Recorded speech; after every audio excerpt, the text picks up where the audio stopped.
Thank you. I want to associate myself with the comments of the ranking member, both that we have to watch for xenophobic attacks on Asian Americans.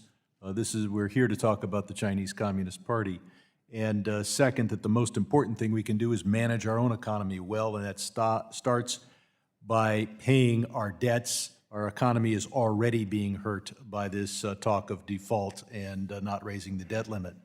I want to thank Mr. Harrell for pointing out how important it is that the U.S. dollar play this major reserve currency role, and point out that all the proponents of cryptocurrency have announced that their purpose, if they achieve it, is to partially displace the U.S. dollar from that role. The Chinese Communist Party obviously believes they can invade America's airspace deliberately and notoriously without serious consequences. They believe the two parties will simply shout at each other, maybe shout a few things at Beijing, maybe even adopt some sort of pinprick answer, and then go on. What China cares about is Taiwan, trade, and tariffs, the three Ts, and I think they are confident that we will do little or nothing, not only in response to the balloon, it's just a balloon, but the much bigger things. Even China's defenders have got to admit that their obfuscation of the sources and initial effects of COVID have cost hundreds of thousands of lives around the world, and that their trade policies toward the United States have created a new term, or at least it was new a few decades ago, Rust Belt, to describe what they did to the industrial Midwest. The problem began in the year 2000 when the United States Congress granted most favored nation status to China and entry into the WTO. Before that, China was an annoyance, was referred to as a slumbering giant. Now, of course, things are much different. So we've got to look at Taiwan trade and tariffs.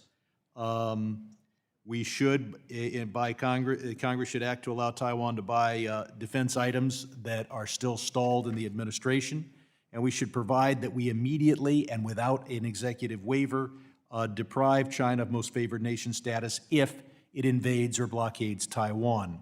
More to the focus of this committee, we have got to require every major corporation to set out as a risk factor what would happen to that company if there was a breakdown in the U.S.-China economic relationship. I'm not saying that'll happen, but it might. It's more likely than some of the other things that they talk about in the risk factors. By doing that, American companies will compete for capital by creating resiliency toward what China might do, and in doing that, they become less desperate to tell us not to do anything to China.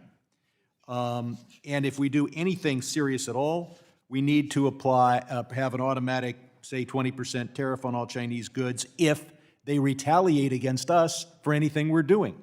Of course, that would be necessary only if we did anything significant. We probably won't.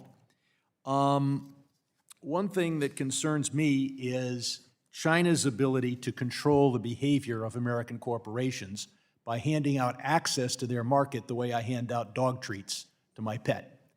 Morgan Stanley was told, you better tell your investors to put 15% of their money in China, or you won't be able to do business in China. More specifically, Hollywood, which I represent, is told you can get only 40 movies into China in any 1 year.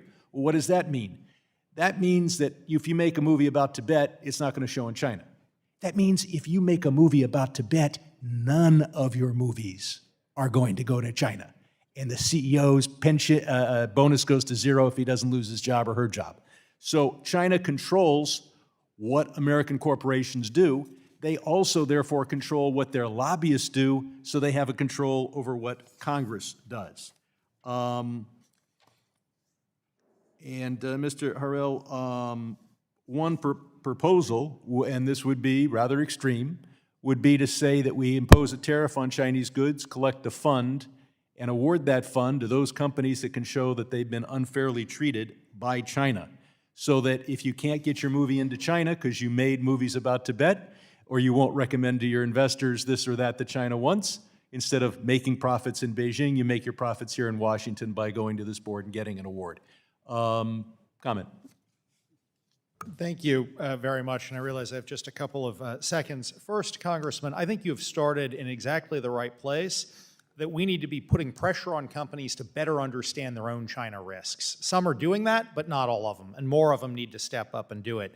And then second, I do think we need, with our allies and partners, a solution to these growing instances of Chinese economic coercion we're seeing against American companies, Canadian companies, European companies, Asia, all over the world. I think that has to include a threat of retaliation on China if they keep doing that, as well as some ways to help impacted companies dodge or sort of compensate for what they're losing. Gentleman's time has expired.